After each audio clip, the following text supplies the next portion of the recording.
Esta clase que se nos había olvidado. Listo, ya estamos grabando la clase. Entonces, continuamos con el seminario de esta mañana. Tenemos además, apreciados hermanos, y en primer lugar vamos entonces a abordar lo que es un sermón temático, tipo de sermón temático. ¿Cuáles son entonces estas cualidades? El sermón temático, apreciados hermanos, se desarrolla a partir de un tema específico, por eso es que se llama temático. Quiere decir que yo arranco mi sermón porque quiero predicar específicamente sobre algún tema. La segunda venida, el matrimonio, ¿qué más podría ser? La oración, sobre principios bíblicos sobre el manejo del dinero, sobre principios bíblicos sobre la salud. O sea, el sermón temático nace es de un tema, una idea que ya tengo en mi mente. A diferencia del sermón expositivo que vimos la clase pasada, el sermón expositivo nace de la lectura de un pasaje de la Biblia, de la lectura de una parábola, de la lectura de una historia de la Biblia. Me conmueve y hago un sermón, sermón expositivo. Sermón temático no nace necesariamente de la lectura de algún versículo, de algún pasaje, sino de alguna idea que tengo en mi mente que yo digo, me gustaría predicar sobre, ¿qué podría ser? Cualidades de la ganancia de almas, o el perfil de alguien que gane almas, no sé, un sermón. Me gustaría predicar acerca de las bendiciones de la fidelidad a Dios. Entonces, el sermón temático nace de un tema específico. Si les preguntáramos a ustedes qué tema tienen en mente, qué tema les gustaría abordar, pues ahí estamos haciendo un sermón temático.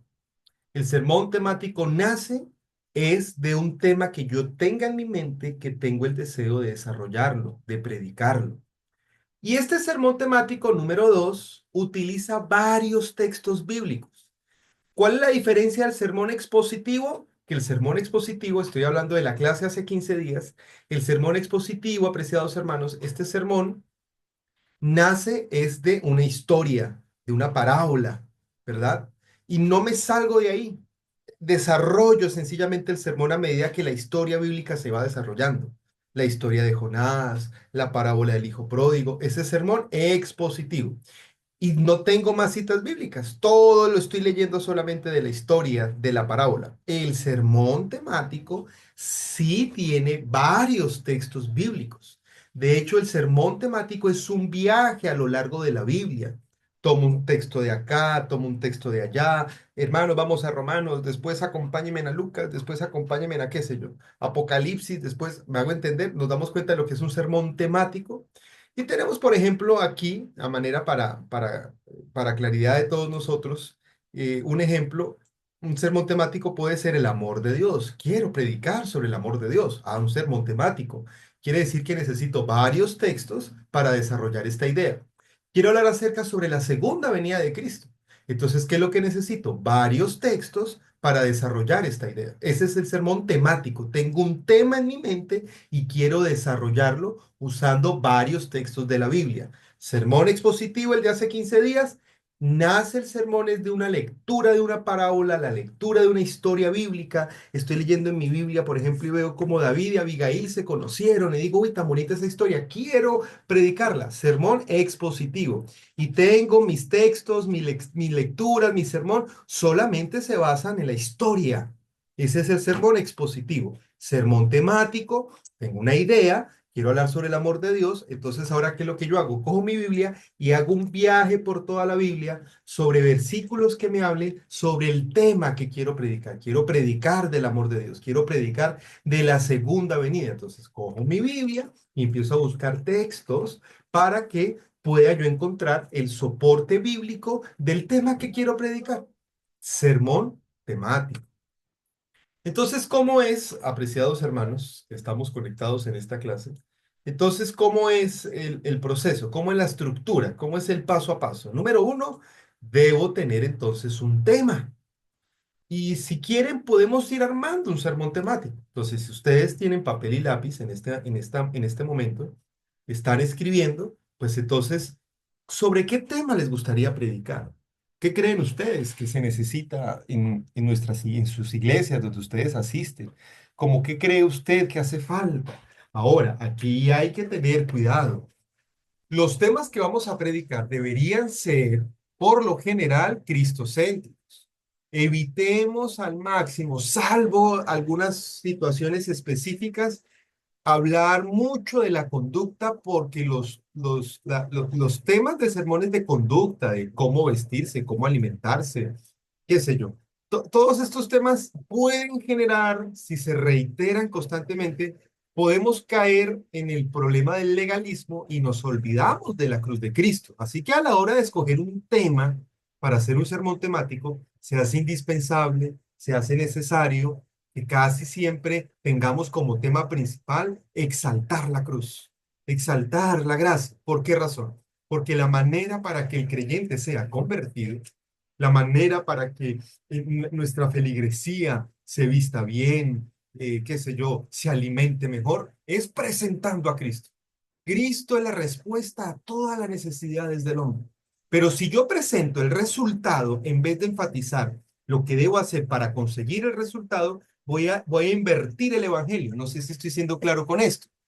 Vuelvo a repetir, si vamos a escoger un tema para hacer un sermón temático, tratemos en lo posible de que el tema sea, por lo general, casi siempre, Cristo y su justicia. Si yo veo que en la iglesia la gente se está vistiendo mal, los hombres llegan sin corbata, estoy dando un ejemplo, las mujeres llegan con minifalda, pues el sermón no debería ser no usar minifalda y por qué si hay que usar corbata. Eso no es un sermón, porque entonces lo que estamos es dándole énfasis a lo negativo. Y nuestra mente, entonces lo que estamos espaciando nuestra mente en lo que no hay que hacer. Y el apóstol Pablo dice en Romanos 7 que el pecado, la ley en él lo que hizo fue estimular el pecado, que eso es algo interesante en la teología del apóstol Pablo. El apóstol Pablo dice en Romanos que cuando se presenta la ley, cuando presentamos la letra de la ley con toda su exigencia fría, lo que hace es que él decía, yo no conocía la codicia, pero ahora la ley me muestra que es la codicia, ¿verdad? Yo antes en un tiempo veía sin ley, pero ahora la ley me está mostrando lo que es la codicia. Porque lo que la Biblia nos muestra es que si nosotros enfatizamos en lo negativo, vamos a generar el efecto contrario. Uno muchas veces quiere enfatizar lo negativo para que la gente haga el bien y pasa el efecto contrario. Si yo enfatizo lo negativo, pues la gente va a pensar en lo negativo. Vamos a llenar nuestra mente de lo negativo. No sé si me hago entender. O sea, lo que queremos mostrar es que a la hora de presentar un sermón temático, no exaltemos lo negativo, porque nuestra mente se va a espaciar allí. Hermanos, no hay que comer carne. Pues, ¿qué es lo que la mente está pensando? En un pedazo de carne. Hermanos, no hay que comer sancocho de gallina. Pues la mente, ¿qué es lo que está pensando? En el sancocho de gallina, la lengua empieza a sentir el sabor, porque estoy exaltando lo negativo.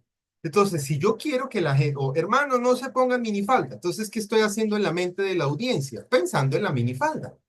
Entonces, si yo quiero generar el efecto contrario, debo hablar es de lo positivo. Si yo lleno mi mente de lo positivo, sin necesidad de enfatizar siempre lo negativo, naturalmente voy a hacer lo positivo. Por eso es que Jesús dice en San Juan 12, cuando yo sea exaltado, a todos atraeré.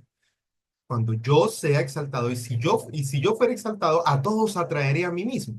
Entonces, si vamos a escoger un tema, para hacer un sermón temático debe ser positivo, debe ser lo que Cristo hizo en la cruz, las bendiciones de entregarnos completamente a Él, la importancia de permitir que el Espíritu Santo transforme nuestra mente, o sea, tiene que ser lo positivo. Llevemos a nuestros púlpitos la imagen de Cristo, su sacrificio de expiación. Llevemos a nuestros púlpitos que la gente se espacíe en la importancia de lo que Dios ha hecho por nosotros y vamos a lograr entonces una conversión. Entonces, una vez tengamos el tema que queremos desarrollar para desarrollar un sermón, pues lo segundo que hay que hacer es tener una idea principal. Ya lo hemos visto en este seminario, apreciados hermanos. Se hace necesario que antes de que yo prepare un sermón, yo lo pueda escribir en una frase. Si yo voy a hacer un sermón y el sermón no me cabe en una frase, no estoy listo para hacerlo. Porque el sermón yo debo resumirlo en unos dos, tres párrafos. Porque entonces es un sermón que sabe a qué le está apuntando. Eso es la idea principal. Lo primero que hacemos cuando vamos a hacer un sermón es, estamos hablando del sermón temático, pero esto también es para cualquier tipo de sermones. Una de las primeras cosas que tenemos que hacer es tener la idea principal, idea principal. ¿Por qué la idea principal? Porque la idea principal nos va a saber a qué le vamos a apuntar. Y la idea principal tiene que ser escrita en 3 párrafos. Quiero hablar sobre las señales de la segunda venida de Cristo. Listo, ahí está. Entonces, ¿de qué va a ser el tema? Señales de la segunda venida. Quiero hablar sobre, a ver, recuerdo un sermón expositivo de este servidor hace poco. ¿Cuál sería? Sobre mayordomía. Quiero hablar sobre los principios que la Biblia enseña acerca de la ofrenda. Listo, lo escribí en una frase y eso es lo que se conoce como idea principal. Después de que tenemos el tema, ¿verdad? Y hemos escrito la idea principal a la hora de preparar un sermón, lo siguiente que vamos a hacer, apreciados hermanos, es buscar los puntos principales. Y los puntos principales necesariamente tienen que ser basados en un texto bíblico. El sermón textual, a diferencia quizás de los otros, exige necesariamente un conocimiento de la Biblia, exige necesariamente un conocimiento bíblico sólido, porque voy a empezar a buscar varios textos de la Biblia. Entonces, por eso es que el punto número 3, después de que yo tenga la idea principal, es buscar puntos principales. En este seminario hemos hecho énfasis y volvemos a hacerlo. Un sermón para que sea bueno, para que no se gaste más tiempo el que se debe gastar, ni tampoco menos tiempo el que se debe gastar. Un sermón debe tener por lo menos 3 ideas principales. 2 ideas principales es muy cortico. 4 ideas principales ya se hace algo largo. 5 ideas principales ya es muy tedioso y la concentración de las personas baja. Así que si queremos un buen sermón, el buen sermón debe estar destinado en tiempo más o menos entre 30 a 45 minutos. Ahí es que es un buen sermón. O sea, esa es la durabilidad del sermón. Para yo lograr ese tiempo, entonces las ideas principales de mi sermón deben ser 3 ideas principales. Si lo hago de 2, ya lo hago muy cortico. Si lo hago de 4 o de 5, ya me estoy extendiendo el sermón y ya voy a estar abarcando más de 1 hora en predicación y en algunos casos eso no es muy positivo. Entonces, tenemos el tema, escribimos en un papelito la idea principal y número 3, empezamos a buscar las ideas principales respaldados con textos bíblicos sobre lo que yo voy a sostener con la Biblia, con el tema que quiero enseñar. Y número 4, termino con una aplicación y un llamado. Ese es el sermón temático. Realmente no es algo del otro mundo. Realmente en la medida que ustedes y yo aprendamos a manejar eh, este, este seminario, en la medida que ustedes y yo podamos hacerlo, pues nos vamos a dar cuenta, apreciados hermanos, de que es sencillo. Ese es el sermón temático. Voy a pasar aquí un momentico estas diapositivas porque quiero que vayamos a un ejemplo. A ver, ¿dónde está el ejemplo del sermón? Este es un sermón temático. Entonces aquí tenemos el ejemplo. ¿Qué es un sermón temático? La segunda venida de Cristo. El propósito o idea principal. Cristo viene pronto y debemos estar preparados. Ah, listo. Entonces, resumí mi sermón en una frase. Ya sé a qué le voy a apuntar. Por lo tanto, pueden surgirme muy buenas ideas en la medida que vaya preparando el sermón, pero como ya tengo el propósito, ya tengo la idea principal, pues entonces no debo hacerlo. Ya sé exactamente qué debo incluir. No todas las buenas ideas hay que incluirlas en un sermón.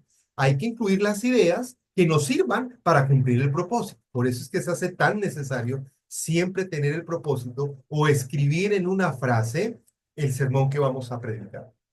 Luego de eso, entonces, vamos a mirar un ejemplo de un sermón temático. Introducción. La introducción debe tener puntos que llamen la atención.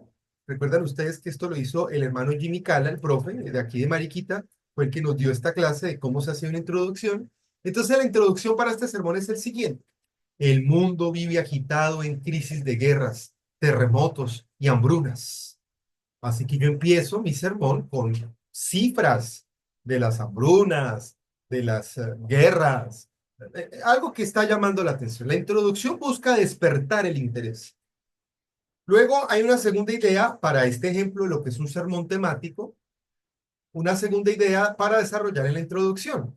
Estas señales nos recuerdan una vez más la promesa de que Cristo regresará a esta tierra por segunda vez. Ah, listo. Entonces, después de que mostré cómo el mundo está en crisis, ahora estoy mostrando, todo esto hace parte de la introducción, cómo la segunda venida de Cristo es la solución a estas crisis.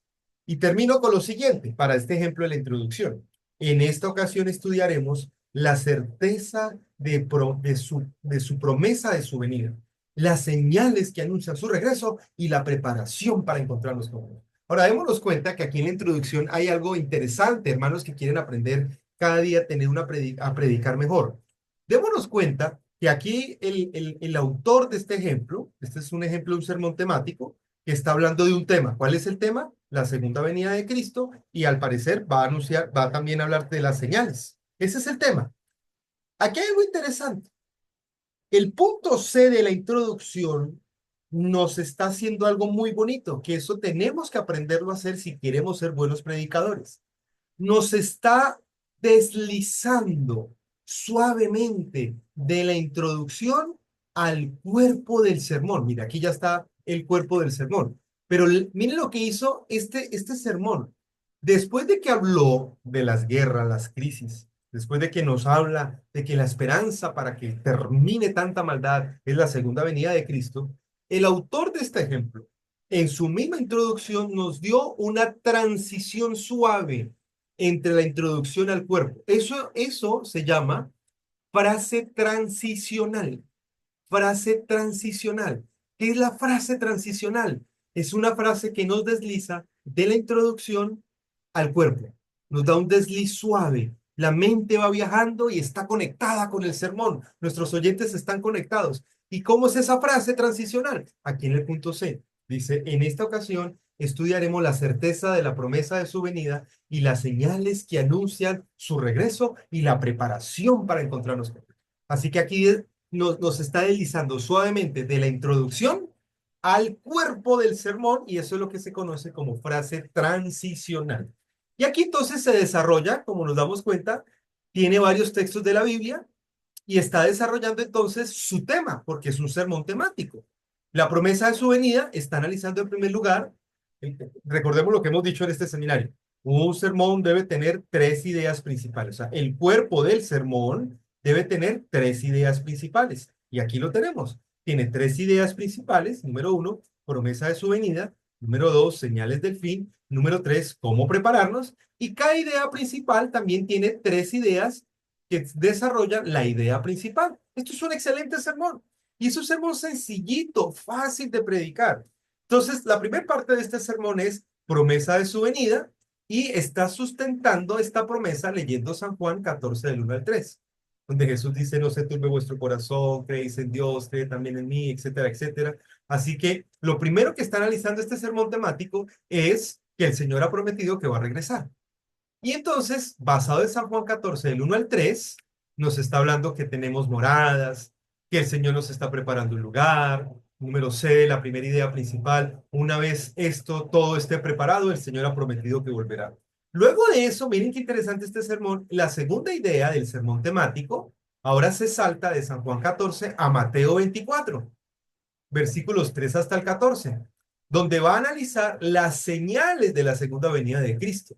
Así que la segunda parte de este sermón de ejemplo, que es un sermón temático, porque el tema es la segunda venida de Cristo, ahora entonces la segunda parte nos habla de las señales basándose en San Mateo capítulo 24, y aquí está entonces el desarrollo que sustenta la segunda idea principal del sermón. Aumentos de guerras, falsos profetas, la predicación del evangelio ante el mundo. Así que este sermón está analizando un segundo pasaje, y está recordándole a la gente las señales de la segunda venida de Cristo que se encuentran en San Mateo capítulo 24. Y este sermón después termina como con la siguiente enseñanza. ¿Cómo debemos prepararnos para la segunda venida? Y se va a la parábola de las 10 vírgenes. San Mateo capítulo 25 del 1 al 13. Y de la parábola de las 10 vírgenes saca dos ideas secundarias que sustentan la tercera y última idea principal del sermón. Entonces dice aquí, debemos estar en constante oración, tomando en cuenta lo que dice la parábola de las 10 vírgenes, y tiene una segunda idea principal de la tercera idea general, debemos mantener nuestras vasijas, nuestra mente llenas de aceite, o sea, del Espíritu Santo. Y ahí está el sermón. Ese es un sermón temático. El tema, la segunda venida de Cristo. Y desarrolló con tres ideas principales. Analizó la promesa de su venida, las señales del tiempo del fin y cómo debemos estar preparados. ¿Y cómo sabemos que es un sermón temático? Porque nos damos cuenta que tiene varios textos de diferentes partes de la Biblia. Porque estos textos lo que están haciendo es respaldar el tema que quiere presentar. Ese es un sermón temático. Y en este ejemplo termina con una conclusión. Y miren qué bonita la conclusión. Cristo viene por segunda vez, te invito a que te prepares. Así termina el sermón. La conclusión siempre debe hacernos un llamado a la acción. La conclusión siempre tiene que hacerse un llamado. O sea, la conclusión cumple un propósito, aterriza el sermón, nos muestra el para qué.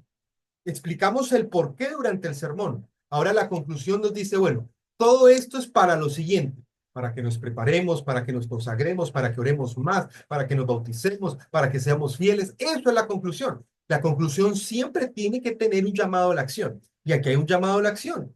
Te invito a que te prepares, dice la idea A. Idea B de la conclusión. Hay otro llamado a la vigilancia de la consagración. Y este ejemplo de este sermón temático termina con una cita del Espíritu de Profecía, Joyas de los Testimonios, tomo 3. No hay tiempo que perder, el fin está cerca, que nuestras voces proclamen el mensaje. Este es un sermón temático. Hermanos, esto es sencillo, esto es fácil. Predicar es simple, predicar no es difícil. Predicar, desde que ustedes y yo manejemos estos principios, la predicación va a ser para nosotros placentera, va a ser bonita armarla, nos va a gustar que nos inviten a predicar, nos vamos a parar al púlpito, claro, vamos a sentir nervios, pero a medida que vamos desarrollando el sermón, la gente le va a gustar y va a decir, mire hermano, hermana, queremos que vuelva, ¿cuándo vuelve a predicar? Les va a gustar nuestro mensaje. No es que tengamos algo especial, es que sabemos cómo se hace un sermón. Hemos aprendido lo que es un sermón temático. Bueno, vamos a la segunda parte del primer seminario de esta mañana. Vamos ahora a hablar de el sermón textual. Sermón textual. Tercer y último tipo de sermón que vamos a analizar en este seminario. Sermón textual. ¿Qué es el sermón textual? Ojo a esto, atentos a esto. El sermón textual se basa en un solo texto o un pasaje bíblico, pero por lo general es mejor un solo texto.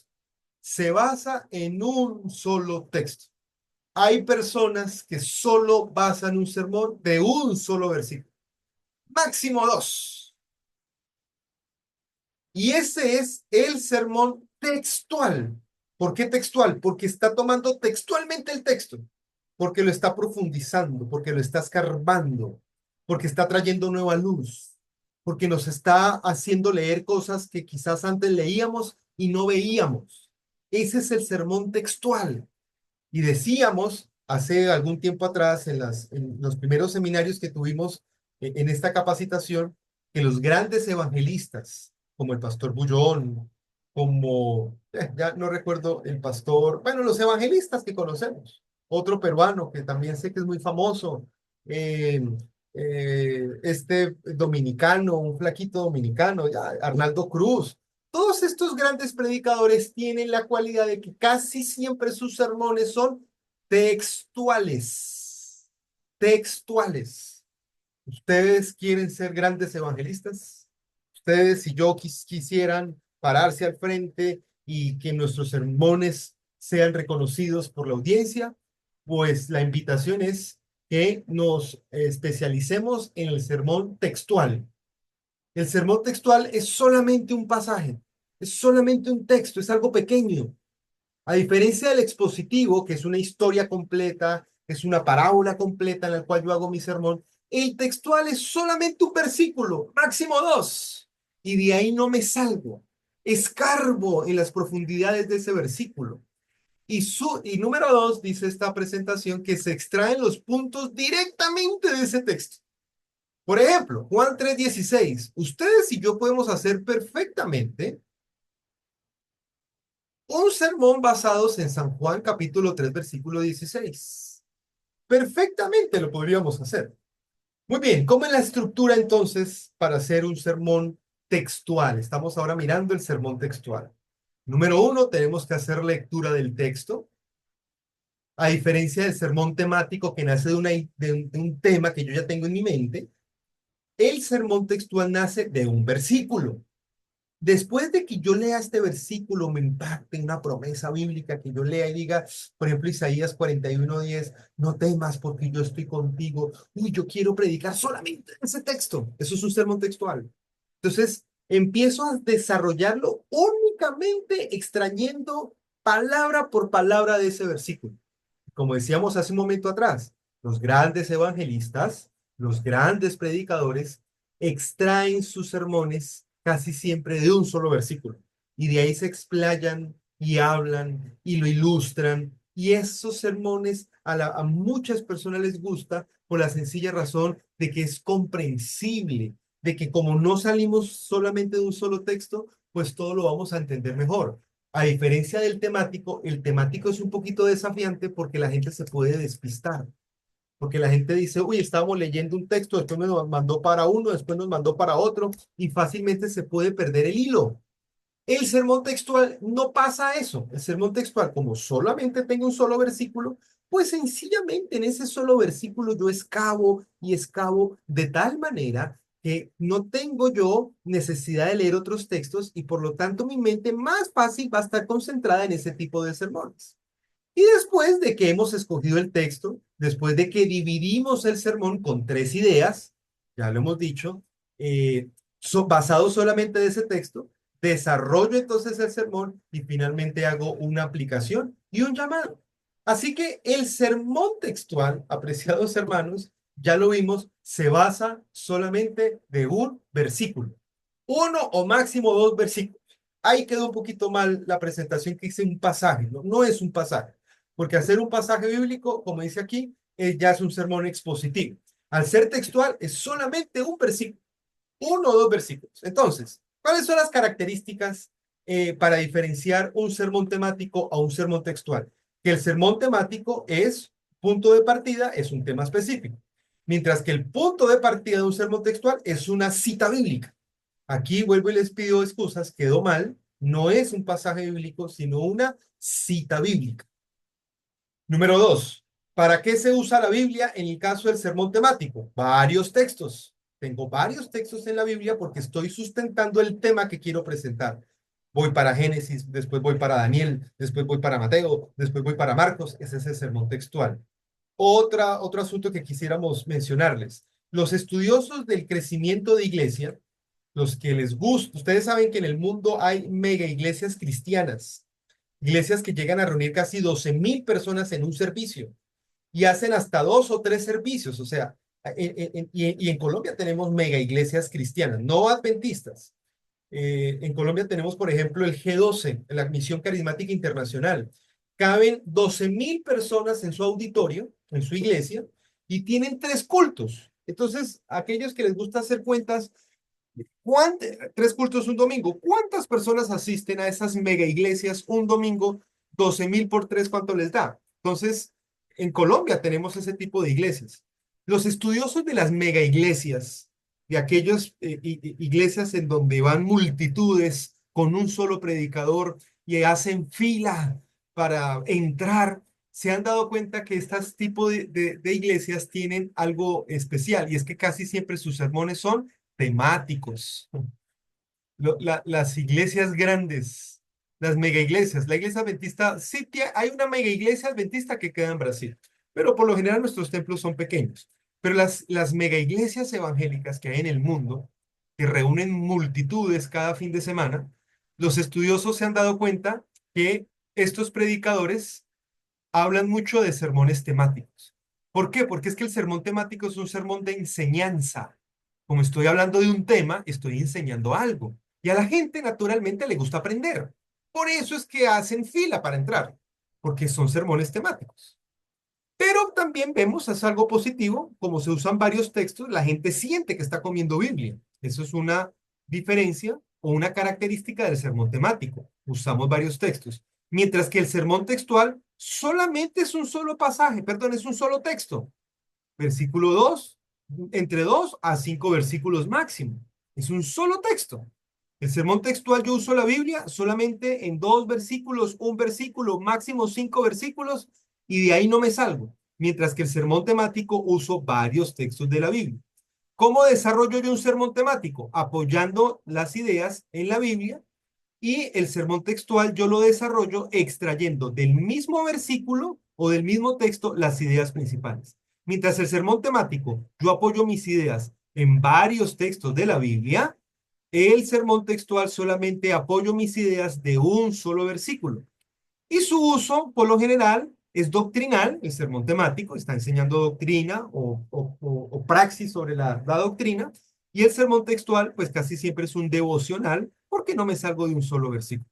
Vamos entonces ahora a mirar, bueno, esta cita de la señora Guay: el predicador debe escudriñar las escrituras y depender del Espíritu Santo. La palabra de Dios es nuestra autoridad. Vamos a mirar entonces un ejemplo de un sermón textual. Vamos acá. Sermón textual. ¿Qué es un sermón textual? Este sermón está avanzado solamente en San Juan capítulo 3 versículo 16. Un solo texto. Por eso se llama el sermón textual. Propósito o la idea central: el regalo del amor de Dios. Ahora empieza con una introducción. Vamos a mirar este ejemplo para que nos demos cuenta que es un sermón textual. La fuerza más poderosa del ser humano es el amor. Interesante. Ahí capta la atención. Recordemos que la introducción cumple un propósito: despertar el interés. Porque es que miren, hermanos, cuando usted y yo nos paremos al púlpito, tenemos segundos para decirle a la gente por qué tiene que escucharnos. Y la manera para decírselo a la gente es a través de la introducción. Yo tengo que captar el interés, y eso lo hago iniciando el sermón. Si yo no capto el interés en la introducción, la gente no se va a conectar con el sermón. La gente va a empezar a bostezar, algunos van a empezar a quedarse dormidos. Y el dicho dice que cuando la iglesia está dormida, no hay que despertar a la iglesia. Cuando la iglesia está dormida en un sermón, no hay que despertar a la iglesia, hay que despertar al predicador. Si la iglesia se duerme es porque hice mal el sermón, pero si yo hago bien el sermón, la iglesia no se va a dormir en mi sermón. Y para que la iglesia no se duerma, yo debo saber que la introducción debe despertar el interés, debo captar la atención, debo decirle a la gente por qué ellos merecen escucharme a mí los próximos minutos. Y esta introducción que tenemos aquí como ejemplo está despertando el interés porque está hablando de algo que todos sabemos, conocemos, sentimos, vivimos: el amor. Entonces esta introducción dice: hermanos, ustedes saben que la fuerza más poderosa del ser humano es el amor. Y si este fuera un sermón mío, yo le pondría, estoy captando el interés de la introducción, es un sermón textual. No me voy a salir solamente, voy a hablar solamente de Juan 3:16, pero yo le pondría ahí a manera de introducción historias a lo largo de la vida del poder, de lo que hace el amor en la vida del ser humano. Por amor, el ser humano ha construido las mejores edificaciones que existen en el mundo. Por decir un ejemplo, el Taj Mahal. El Taj Mahal es un hombre enamorado que le hizo una tumba a su esposa. Y eso es una maravilla hoy en día. Nos damos cuenta de lo que es el poder del amor en la mente del ser humano. Así que yo iniciaría con algo así, algo que llame la atención, algo que despierte el interés. Y la gente diga: qué bonito, yo quiero escuchar este sermón. Me está interesando lo que está diciendo este predicador. Este ejemplo sigue diciendo, estamos mirando un ejemplo de lo que es un sermón textual, estamos mirando la introducción. Esta introducción tiene A, B, C, 4 ideas para desarrollarlas. Digamos que la introducción no tiene un mínimo de ideas. Las ideas que usted pueda implementar, usar a manera de despertar el interés, hay que usarlas en la introducción. Dice entonces este ejemplo que dice que paradójicamente la humanidad no sabe definir lo que es el amor. Interesante. Aunque es la fuerza más poderosa, usted le pregunta a la gente del común qué es el amor y la mayoría quizás no vamos a saber responder. A pesar de que lo que más nos motiva en nuestra vida, el amor, no sabemos definirlo. ¿Por qué no lo podemos definir? Bueno, porque no lo hemos comprendido, sin lugar a dudas. Número C, dice aquí este ejemplo: las escrituras enseñan que el amor, más allá de una definición, son acciones. Qué bonito este sermón. Este sermón está fácil de predicar, hermano. Vea, ahí está un sermón con un culto un sábado. Número D, hoy veremos la manifestación más grande de amor de todo el universo: la cruz de Cristo, analizando Juan 3:16. Si nos damos cuenta que la última parte de la introducción está usando una frase transicional. ¿Recuerdan?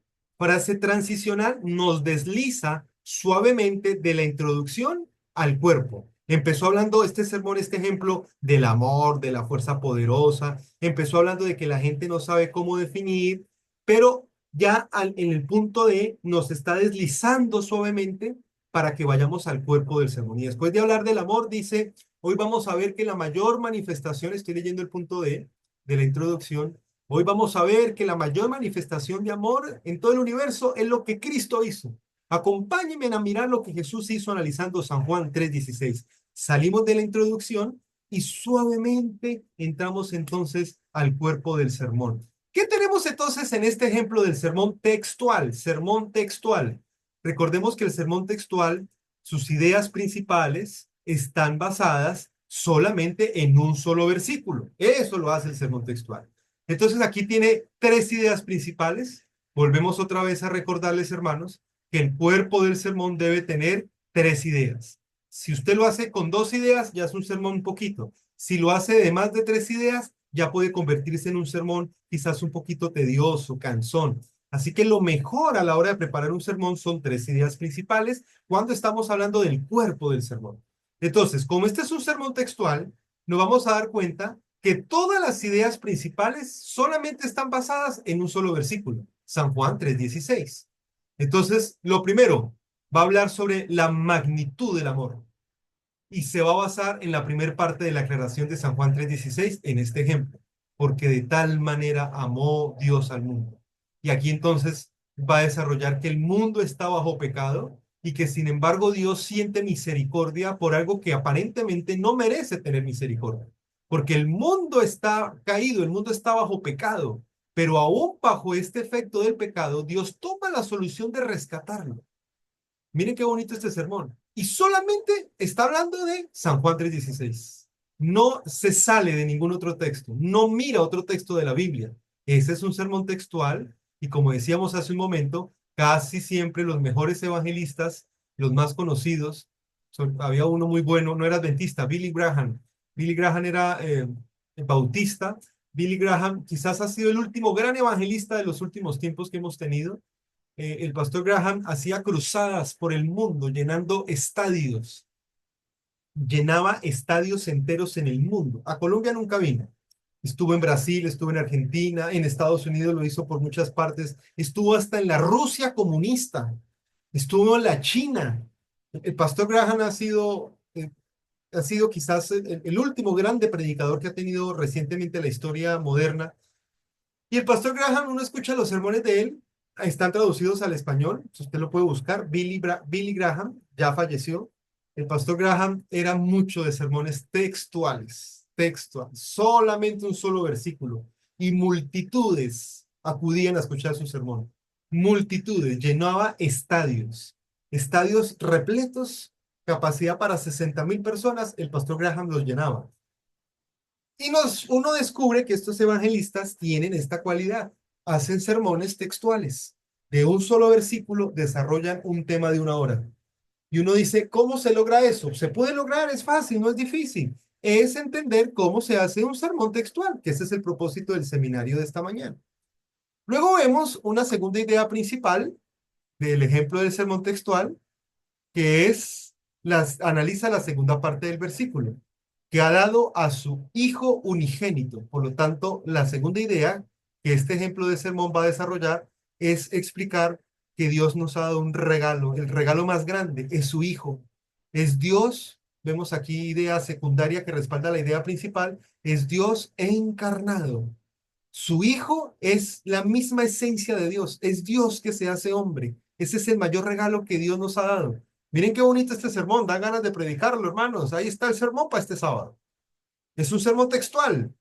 Solamente analizamos San Juan 3:16. Y aquí nos surgen ideas para hablar, aquí nos pueden surgir historias, aquí nos pueden surgir testimonios, aquí nos pueden surgir cantidad de pensamientos. Lo que es un regalo, lo que significa que Dios se haya hecho hombre, lo que significa unigénito. ¿Qué quiere? Unigénito no necesariamente está diciendo que es único, sino que está hablando de la esencia misma de. cuando los autores del Evangelio hablan de Dios unigénito, no está hablando de que Dios no quiso tener más hijos, no, está hablando de que el Hijo comparte la misma esencia del Padre. Así que aquí hay un sermón lindísimo para predicar, hermanos, sin salirse a buscar otro texto. Solamente San Juan 3:16. Eso es un sermón textual. Después tiene una tercera idea que dice, termina analizando la última parte de Juan 3:16, para que todo aquel que en él crea no se pierda, más tenga vida eterna. Por lo tanto, habla de la promesa y su propósito. Entonces, ¿cuál es el regalo de Dios para nosotros? Que creamos para la vida eterna. Y ahí empieza a desarrollarse la tercera idea. Obviamente hay que meterle historias. ¿Puede meterle usted otro texto de la Biblia? Claro, se puede. Lo importante es que las ideas principales del sermón solamente estén basadas en un solo texto. Esto es lo que lo hace un sermón textual. Y entonces usted empieza a desarrollar, aquí le puede ir metiendo, pero las ideas principales, como hemos dicho, por lo general, máximo son tres. Y termina entonces este ejemplo con una conclusión. Volvemos a lo mismo. ¿Cuál es el propósito de la conclusión? Hacer un llamado, llevarnos a la acción. Ese es el propósito de la conclusión.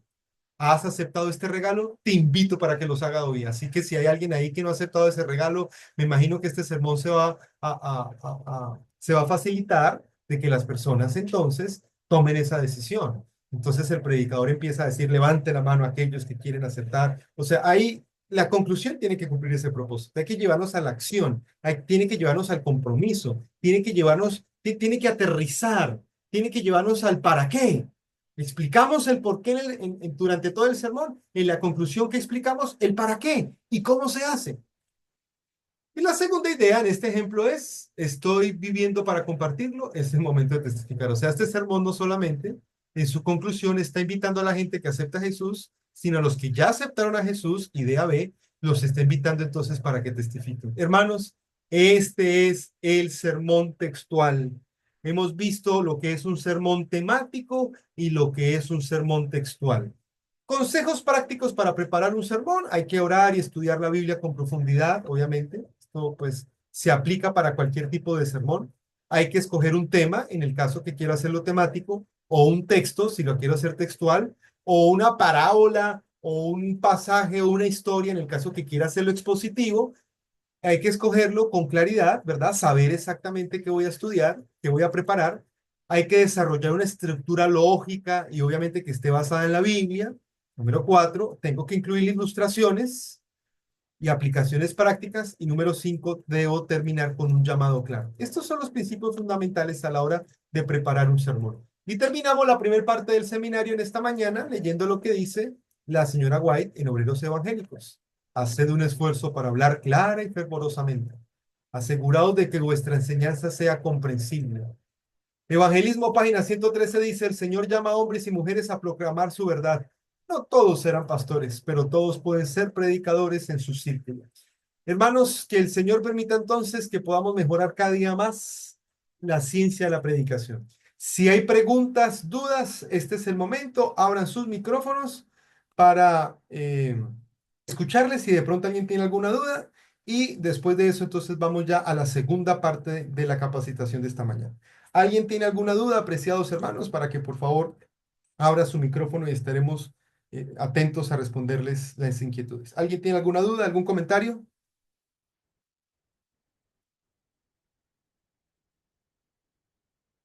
Bueno, al parecer no hay dudas. Vamos entonces a hacer un receso de unos minutos.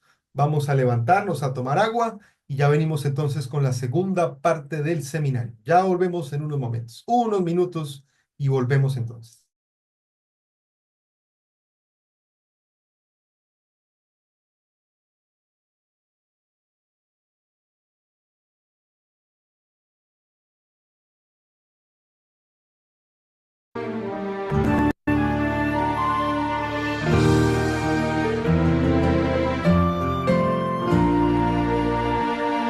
Oíd, oíd lo que nos manda el Salvador, marchad, marchad y proclamad mi amor, pues he aquí yo con vosotros estaré, los días todos hasta el fin os guardaré. Id por el mundo y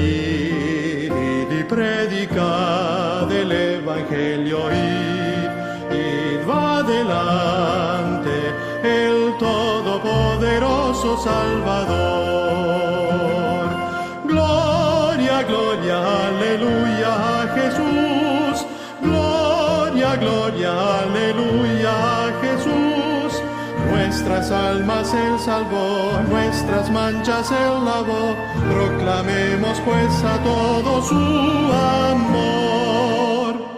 Mirad, mirad la condición del pecador, que triste es, que llena de dolor, sin luz, sin paz, camina a la destrucción y no conoce el gran peligro en que está.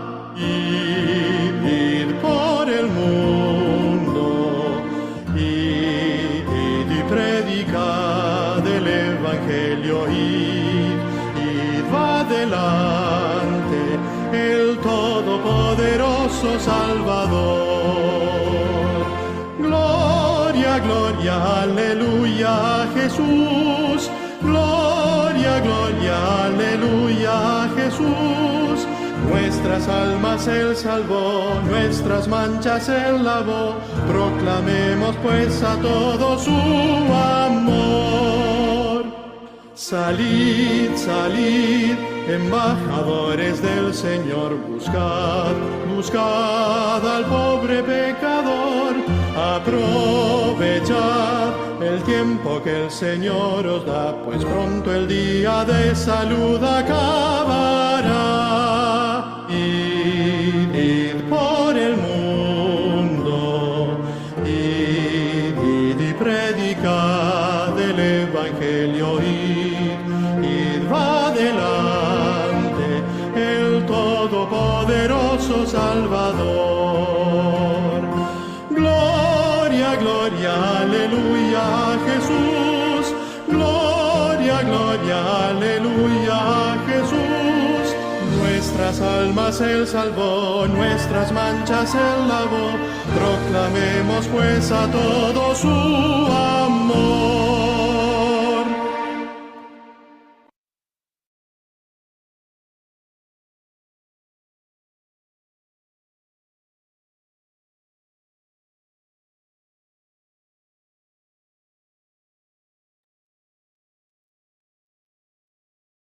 Muy bien, hermano, vamos entonces ahora a la segunda parte del seminario de esta mañana.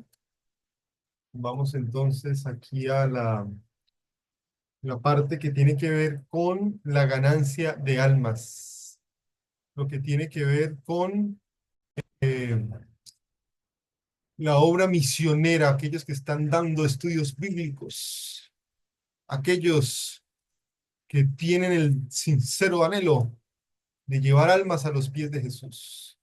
La segunda parte es cómo guiar o guiando a nuestros estudiantes para que acepten a Jesús a través del bautismo. El estudio bíblico tiene necesariamente que llegar a esa opción. Esto no es solamente compartir información y nosotros esperar que la misma persona tome una decisión. No. Si yo doy un estudio bíblico, no solamente mi responsabilidad es que la persona estudie la Biblia, sino que mi responsabilidad es que la persona acepte a Jesús.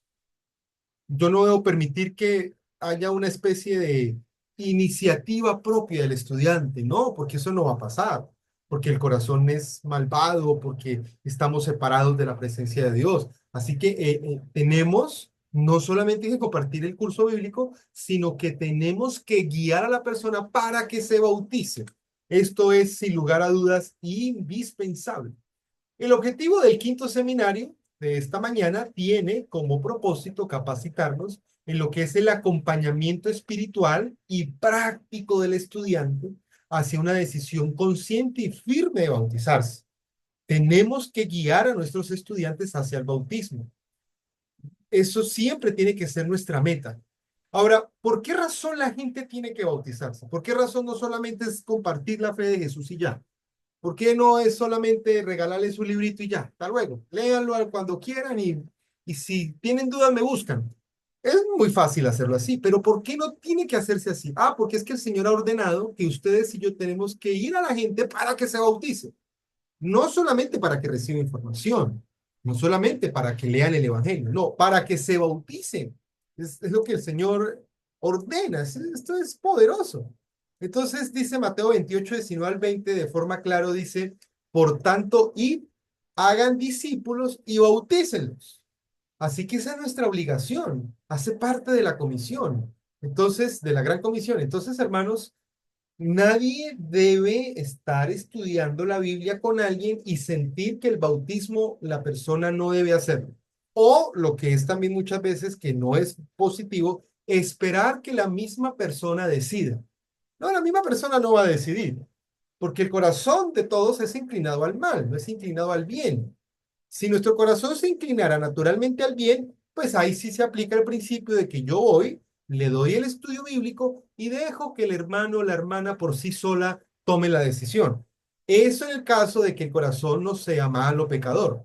Pero como en este mundo no hay justo ni aun uno, y todos hemos pecado, todos estamos destituidos de la gloria de Dios, pues nosotros tenemos que motivar y buscar a la persona para que se bautice. Esto no es un asunto de que solito va a tomar la decisión. No, eso no pasa, eso no sucede. Solito nadie va a tomar la decisión. Bueno, habrán algunos, pero es la excepción de la regla. La regla es que tenemos que eh, ir a las personas, tenemos que bautizarlos en todas las naciones. ¿Por qué? Porque la gente tiene que ser bautizada y porque la gente naturalmente no quiere ser bautizada. Marcos 16, 16 habla que el bautismo, apreciados hermanos, es fundamental. No es negociable.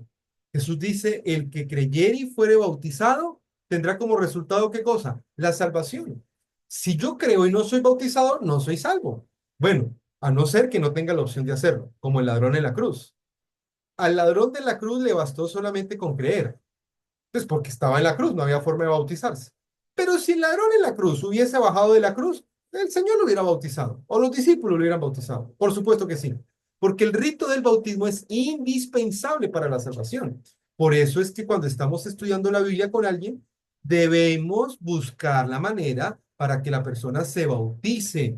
No esperemos para que la persona tome esa decisión por sí solo, porque puede ser que esa decisión de forma natural, de forma espontánea, esa decisión no va a llegar.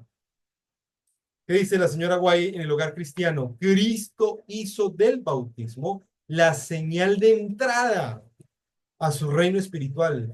Lo estableció como una condición positiva para que, perdón, una condición positiva con la que todos deben cumplir. O sea, el bautismo es sencillamente, hermanos, innegociable. No es negociable, es innegociable. Es un paso fundamental. Y sigue diciendo, una condición positiva con la que todos deben cumplir quienes deseen ser reconocidos bajo la autoridad del Padre, del Hijo y del Espíritu Santo. Así que aquí estamos viendo, queridos hermanos, que sin lugar a dudas, el bautismo es un paso fundamental que debemos nosotros buscar que los estudiantes de la Biblia tomen esa decisión. El bautismo no es solamente un rito, esto obviamente la tenemos claro, sino es una declaración pública de fe. Por eso es que uno trata en lo posible de no hacer bautizos en donde nadie me vea. Porque hay muchas personas que dicen, pastor, ¿y qué opción hay de que yo me bautice y que no haya nadie en la iglesia? Hombre, no debería ser así, porque es una manifestación pública de fe. Y al ser público es porque hay público. Hay gente que debe estar mirando. Y este rito no solamente tiene que quedarse como un rito de mojarnos, sino que a las personas hay que hacerles ver que es una declaración ante el mundo, que la persona dice, acepto a Jesús. Y no solamente lo acepta, sino que quiero vivir una vida comprometida con Él. Y sigue diciendo este pensamiento que como guías espirituales debemos motivar al estudiante a comprender el significado profundo del bautismo y su importancia en la vida cristiana. El tema del bautismo no hay que tomarlo someramente, tenemos que profundizárselo, tenemos que hacérselo saber, tenemos que de alguna otra forma, es que hermanos, desde la lección número uno de la fe de Jesús, a las personas hay que irles hablando del bautismo. Hay que señalarles que el bautismo es el primer paso de la vida cristiana y que no es negociable y que es fundamental para la salvación y que eso implica un compromiso de entrega sin reservas al Señor. ¿Cómo identificar que una persona está lista para ser bautizada? Vamos a pensar en aquellos que tienen estudiantes de la Biblia. Vamos a pensar en aquellos que están dando la fe de Jesús a alguien. ¿Cómo sabe usted que alguien ya está preparado? Con estos dos textos se nos da el parámetro para saber si el estudiante a quien estamos guiando en la fe de Jesús o en cualquier otro curso bíblico, cómo saber si la persona está lista para que empecemos a motivarlos para el bautismo. Número uno, si vemos que la persona tiene una actitud de arrepentimiento, Hechos 2:38. Si vemos que una persona dice, hombre, sí, yo debo cambiar, hombre, sí, mi vida ha sido medio desordenada, de verdad que necesito tener un nuevo comienzo, he hecho cosas malas. Quiere decir, está listo para el bautismo. Porque un requisito indispensable para el bautismo es que las personas se arrepientan. Entonces, cuando ustedes y yo veamos a alguien que está con esa actitud de arrepentimiento y no está bautizado o bautizada, alentémoslo y felicitémosle y digámosle, vecino, felicidades, estás listo para tu bautismo. Porque un requisito fundamental para participar del rito poderoso del bautismo es sentir arrepentimiento. Por lo tanto, en Hechos 2:38 se nos dice que cuando veamos una persona arrepentida, pues está lista para ser bautizada. Número dos, Hechos capítulo 8, versículo 36 al 37 nos dice que otra señal para identificar a una persona que ya está lista para su bautismo es la siguiente. Aquí es cuando se bautiza el eunuco. ¿Qué impide que yo sea bautizado? Y Felipe le dice, si crees de todo corazón, bien puedes. Si vemos que la persona cree en Jesús, si vemos que la persona cree que el Señor regresará, está listo para ser bautizado. Es una señal que el Señor nos está diciendo, listo para el bautismo. Es que los requisitos son sencillos. Finalmente Jesús dice que ligera su carga y que su yugo es fácil. Somos nosotros que nos gusta complicar las cosas. Pero la Biblia enseña que en la vida cristiana los requisitos para el bautismo son sencillos.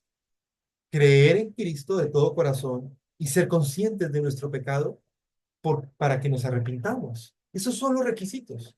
Entonces, si yo estoy estudiando la Biblia con alguien, estoy en el estudio 1, estudio 2, estudio 5 de la fe de Jesús, estudio 14, en el que vaya, y veo una persona con una actitud de que realmente reconoce que es pecadora, y veo una persona que cree de todo corazón, pues tengo que empezar a motivarlo para el bautismo.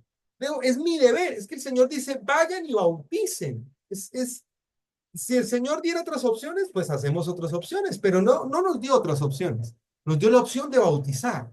Por lo tanto, al ver en nuestros estudiantes estos dos requisitos, debemos sentir que ya están listos para el bautismo y debemos empezar a motivarles para que tomen esa decisión lo más pronto posible. Dice la señora White, cuando el periodo más feliz de su vida ha llegado y en su corazón aman a Jesús y desean ser bautizados, entonces traten fielmente con ellos. O sea, cuando una persona está en ese punto, es cuando ¿cuál es ese punto? Ya lo vimos, de arrepentimiento, que cree de todo corazón, le empezamos a hablar del bautismo. Tenemos que estar allí, no hay que soltarlos, porque ya los estamos llevando a cumplir lo que el Señor ha dicho que es un paso indispensable para la salvación. Por lo tanto, si encontramos personas con ese corazón, con ese deseo que creen y con un reconocimiento de que son pecadores, nos dice, hay que tratar fielmente con ellos, no hay que soltarlos, porque ha llegado el momento más especial de sus vidas. Así que hagamos lo posible, si en algún momento el Señor nos permite, dar un estudio bíblico y ver una persona que cree de todo corazón y que reconoce a Jesús como Salvador, que el Señor nos dé la visión de lo que dice aquí la sierva del Señor en esta cita, que nunca los tratemos con indiferencia, que, ay, si yo vuelvo en 15 días y no vuelvo, vecino, muy bonito el estudio, yo lo veo a usted que le está gustando, pero después no voy, se me olvida, me ocupo, que Dios no permita que eso pase. Si vemos una persona que cree de todo corazón y que reconoce que es pecador o pecadora, el Señor nos dice, trátenlo fielmente, esté con ellos constantemente, porque está cumpliendo los requisitos bíblicos para que una persona sea bautizada y porque el bautismo, hermanos, es el propósito del curso bíblico. El propósito no es compartir información meramente, no, es que la persona se bautice y nosotros tenemos que motivarlos para que eso se pueda lograr. ¿Cómo saber que una persona entonces está preparada? Es una persona que comprende el plan de la salvación. Y el plan de la salvación lo puede comprender desde un niño en adelante. No es algo teórico complejo, no es algo que nuestra mente no alcance a captarlo en su plenitud. No, el plan de la salvación, dice la señora White, es tan simple como el ABC. Sí, es simple, es sencillo. Entonces, si vemos que nuestro estudiante ya comprende el plan de la salvación, comprende lo básico, comprende que Cristo regresa, pues está preparado, está listo. ¿Cuántas veces hemos arrepentido, hemos bautizado personas que uno dice, no, pero está en el estudio 4 o no recibió ningún estudio bíblico? Pero si cree en el plan de la salvación, cree que Jesús está bautizado. Hace poquito conocimos el testimonio de una hija de una hermana que vive aquí en Mariquita, que su hija fue a la iglesia adventista, fue una vez y ella decía, la hija vive en Bogotá. Mamá, yo vengo y la acompaño porque sé que usted es adventista, pero no espere que yo sea adventista. La llevó a la iglesia adventista de Fontibón. Después la llevó, fue la mamá que estaba en Bogotá, le dice, mi hija, vamos ahora a la iglesia adventista, y fue a la iglesia central de Bogotá. Y la hija ahí, sí, acompañando a la mamá. El tercer sábado, 3 sábados, hermanos, duró la conversión de esta muchacha. El tercer sábado fueron a la iglesia a Palermo. Y la misma mamá cuenta el testimonio. Y la hija también, porque ella nos lo contó, cómo fue su testimonio. Estábamos allí, ella dice, estábamos sentados, estamos esperando que empiece el culto y antes del culto hay un bautismo. Y después de que termina el bautismo, el pastor que está haciendo el bautismo hace un llamado si alguien quiere alistarse para su bautismo y la misma hermana dice, y me sorprende que mi hija se levanta y pasa al frente y de un momento a otro no la veo al frente, sino a los pocos segundos la veo ya en el bautisterio, cambiada, con bata, que ese día quiso ser bautizada. No había recibido estudios bíblicos, no había recibido, y sabía algo del sábado por la mamá, que relativamente todavía es nueva en el Evangelio. O sea, la mamá no es una adventista de muchos años, es relativamente nueva. Los conocimientos que ella tenía acerca de la doctrina adventista eran muy escasos, pero fue bautizada. ¿Estuvo mal bautizada? No, no estuvo mal bautizada. Está cumpliendo los requisitos bíblicos, una comprensión del plan de la salvación. Ella se bautizó sin saber del sábado, hablando de la hija de nuestra hermana. Se bautizó sin mucho menos saber quién es Elena White. Se bautizó sin saber qué es la reforma pro salud. Pero tiene lo básico, tiene lo fundamental. No hagamos de lo que el Señor ha hecho simple, no lo volvamos una carga, porque entonces estamos cometiendo el mismo error de los fariseos, imponiéndoles cargas difíciles a los demás, como dice Jesús, que muchas veces nosotros mismos ni siquiera podemos cumplir. Por lo tanto, cuando una persona, ¿cómo saber que una persona está preparada? Porque tiene una comprensión del plan de la salvación. Y esto no es difícil. Comprender el plan de la salvación es tan fácil como el ABC. También es una persona que ha demostrado que tiene un arrepentimiento genuino, desea cambiar la vida.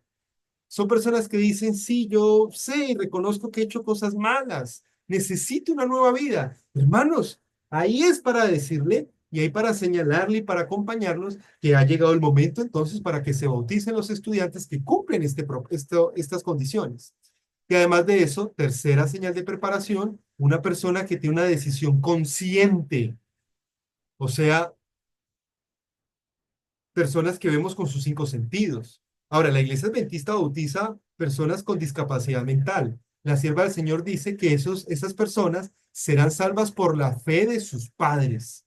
Así que si de pronto vemos a alguien con discapacidad, alguien que quizás no tiene movilidad, alguien que quizás solamente tiene mentalidad infantil, hay hijos de hermanos que tienen esa dificultad mental, tendrán 20 años, pero su mente es como una persona de 1 año o de 2 años, ¿se pueden bautizar? Claro que se pueden bautizar. Por supuesto que sí. Ah, pero no es una persona consciente. Sí, pero los padres son conscientes. Y la señora White dice que este tipo de personas serán salvas por la fe de sus padres o de sus cuidadores.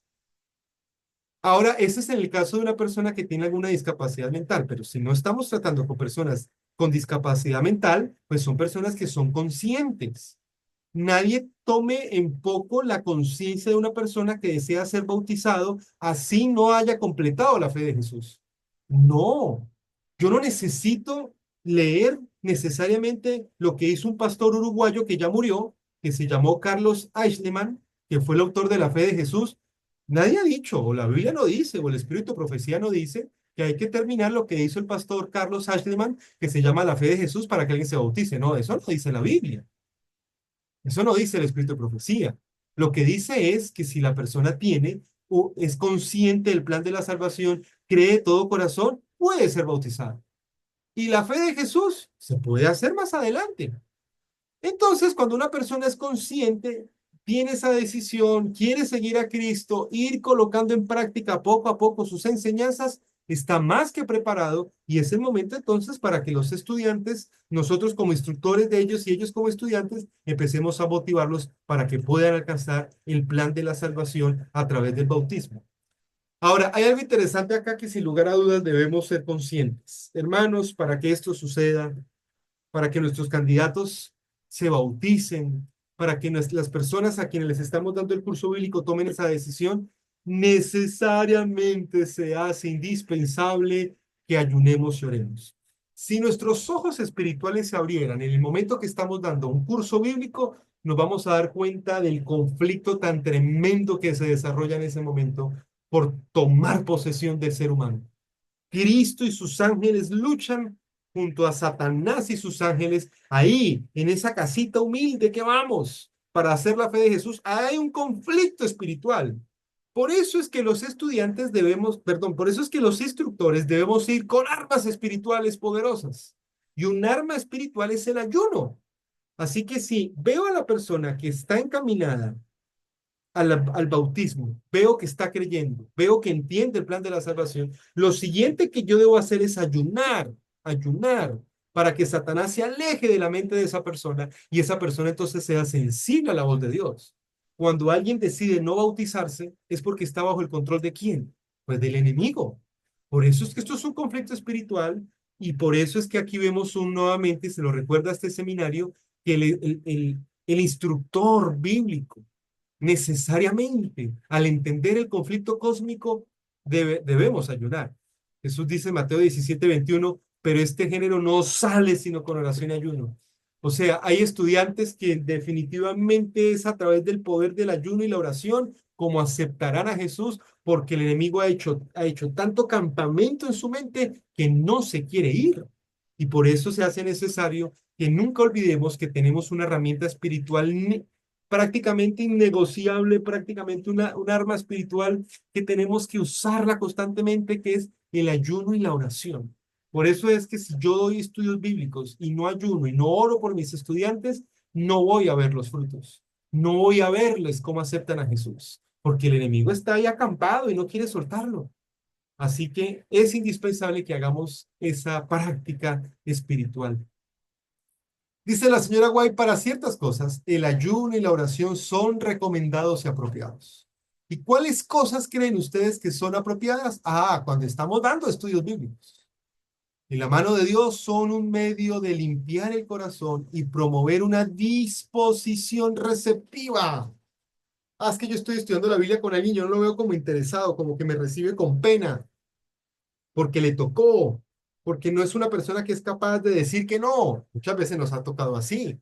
Muchas veces nos ha tocado estudiantes que como que les da pena decirnos que no y por eso tienen que recibirnos, pero en el fondo de su corazón uno nota que no están interesados. ¿Qué hago? ¿Abandonarlos? No.